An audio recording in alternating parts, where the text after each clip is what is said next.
Okay, so tonight I'm making taco soup in the Instant Pot. This is the ingredients that I'm going to put in it. It's going to have a can of Rotel and a can of regular tomatoes. These could be diced, but all I have is stewed.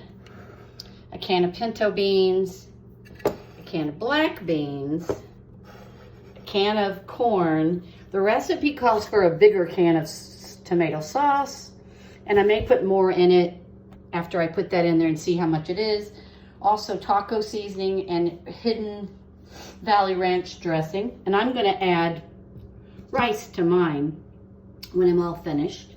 It's also going to have ground beef and mushrooms in it. So the first thing that I do when I've got everything ready to go in my into my Instant Pot is I put a little bit of vegetable oil in the bottom, and then I just kind of rub it up on the sides. This helps to prevent that dreaded burn that you get if you don't have enough liquid in crock pot or in your Instant Pot. I keep calling it a crock pot.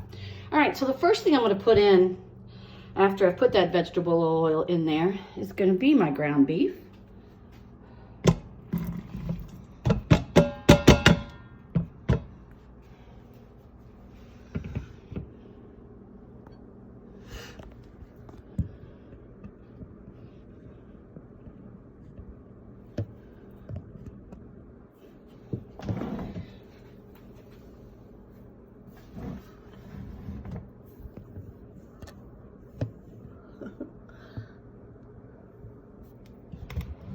Then I'm going to add all of these other canned items.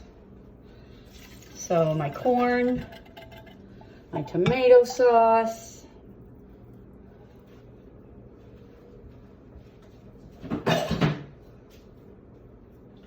doesn't matter what order you put them in, because they are all going to be stirred up in just a few minutes. I don't drain any of them because I need all the liquid in there that I can get for the most part. And then I'm going to add a packet of taco seasoning. I'm not going to use all of it, but I'm going to use almost all of it. I do want my taco soup to taste like tacos. And then I'm going to add only about I don't know, maybe a third of the package of the Hidden Valley Ranch. Now I'm going to stir it all up. And the last thing I'm going to do before we cook it is I'm going to add 2 cups of water. You do have to be careful that you have enough liquid. If you do not have enough liquid, you'll get the burn cycle and it will not be good. Doesn't taste good. And you have to start all over. That's a lot of wasted food. So I put 2 cups of water in there. Forgot my mushrooms, so I'm adding them in there. I usually use fresh mushrooms, but I'm going with what I have in my pantry right now. I'll show you what it looks like before we cook it. I think I'm going to put a little tiny bit more water in it. Once you've had a burn cycle, you don't ever want that to happen to you again. So I'll show you guys what it looks like.